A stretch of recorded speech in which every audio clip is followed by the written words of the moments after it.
But I figured this would be a good time just to kind of reset, run through every match, not in depth because we'll save that for Thursday and Friday, but just to kind of see where your head's at, and what the vibes are. So I figure we start with Netherlands and Argentina. This is the closest one. Argentina just a plus 125 favorite against Netherlands.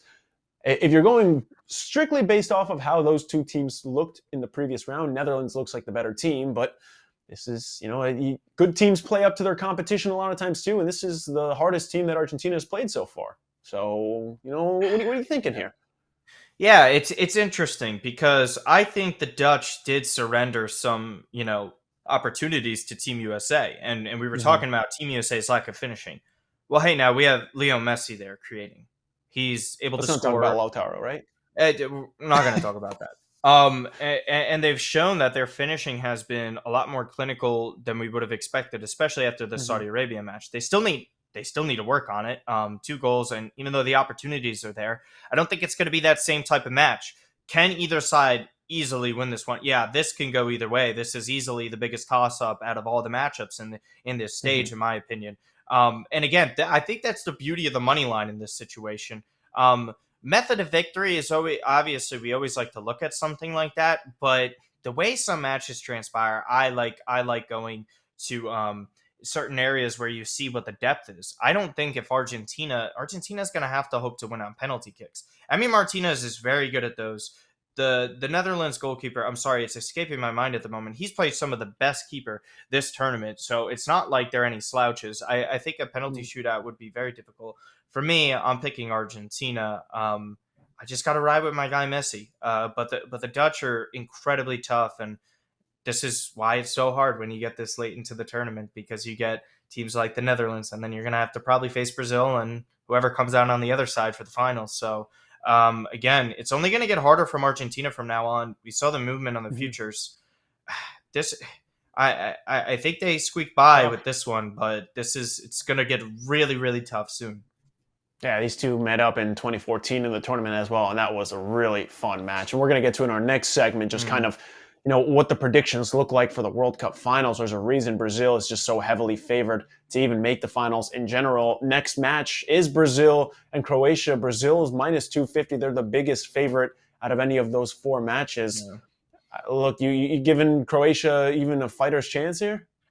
I think I give Croatia a fighter chance out of the respect and experience that they've given in over the Yeah. majority of these tournaments, but we're talking about 120 minutes played. We're talking about Luka Modric coming off the field that we don't truly know what he's going to be. And like I said Mm-hmm. yesterday, is he 100%? Because they need him at 100%. They need him to be at the top of his game for this. We saw what Brazil did. They killed off a game in 12 minutes. They can kill it off again. Neymar looks healthy. Brazil's primed to win their sixth. This is Mm-hmm. incredibly dangerous for Croatia. I think this is going to be over sooner than later. And I think Brazil win this. I think you got to parlay it. I think maybe the money line you have to look at. I think you have to look at spreads in this, although I'm not a big fan of spreads. Mm-hmm. I think it's really something you got to look at. If there's numbers that are, minus 1.5 for Brazil, I'm taking that. Yeah. Like that's something you have to consider. There's Asian handicaps to look at, and anytime goal scorer or assisters, and also very important to note, Gabriel Jesus out for the Mm-hmm. rest of the tournament. Yeah. Richarlison's going to get more of those opportunities. He's less likely to get subbed off in these games, but oh my God, Brazil look unbelievable. I They really they do. look. And we talked about before the tournament that it's probably a little too intense of a statement to say it's their tournament to lose, but it really does look like that. I hate to admit it, but they have just looked like the best team, and it's not especially close. France has looked great, Yeah. England has looked great at times, but Brazil has just kind of been on another level right now. Speaking of France, they have probably the best matchup in terms of Uh, just how equal it is between France and England. France is the favorite; they're at plus 145.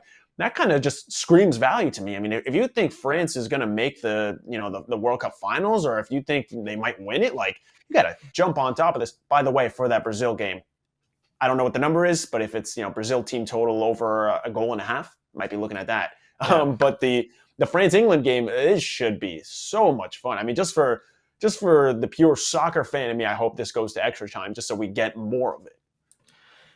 This one's going to be really tough. I do. Mm-hmm. Every almost every single player pound for pound, I think these are the second and third most talented teams when you look at the starting 11 on paper.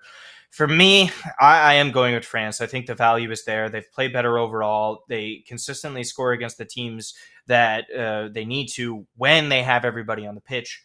Nobody is injured so far. Like the link up between Mbappe, Teo Hernandez is truly incredible. Probably the best fullbacks that are playing in the World Cup are in this match as well. So you're going to see a lot of activity on the flanks. And again, I think England is going to try and hit them on counterattacks. They've done very well in that area, but this is a huge spot for super young players like Jude Bellingham to really turn the tide. Do I necessarily see that happening?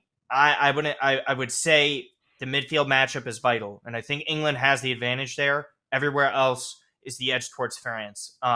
Maybe goalkeeper's a little even because I don't think I think Lloris is still a little shaky, but I think France Pickford's they had a have nice tournament so far. Mbappe is unbelievable. And again, when you get to knockout football, just inevitable. one goal margins. This is I didn't get a chance to see Pele. You didn't get a chance to see him. This is the Pele of our lifetime. Like this guy is going to be the best World Cup player that we've seen, and it continues to be that way. And again, I guess if you didn't have him as player of the tournament, take it now. I do think this will be their toughest one. I do think they'll have extra motivation to face Portugal if they were to face them in the semifinals. So if we talk in futures again, France value across the board is for me right now is what I look at. Yep, and we are going to get to World Cup odds in just a second. Just our last match, we talked about it a lot. Portugal, the line just came out for them, and Morocco. Talk about luck of the draw as well. I mean, England, France is just unlucky for both of them because of the quality. And you look at Portugal and Morocco. Portugal right now minus 150 favorite. I know we talked about it a lot. Just tell me real quick, what you're thinking here. Listen, lineups first of all. Secondly, Ronaldo's likely sitting this at this point after that performance. So I think we can expect some goals here. So first thing I'm really looking at is like over 2.5. Team totals are something I'm looking at as well that you just like mentioned. If you can get over 1.5 for Portugal in this, that's great. But yeah, and again, if you think a team is going to qualify like Morocco, I think you're better off looking at method of victory in extra time or penalties.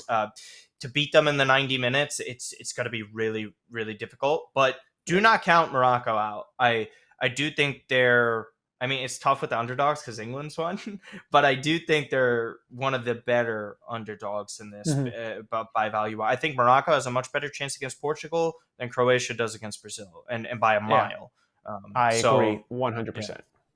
Yeah, Morocco has shown enough at this point that they are not just that Cinderella story. They might be a Cinderella story, but they are a legitimate one, and they can. I don't know if they'll run the table, but they can absolutely make it into the next round.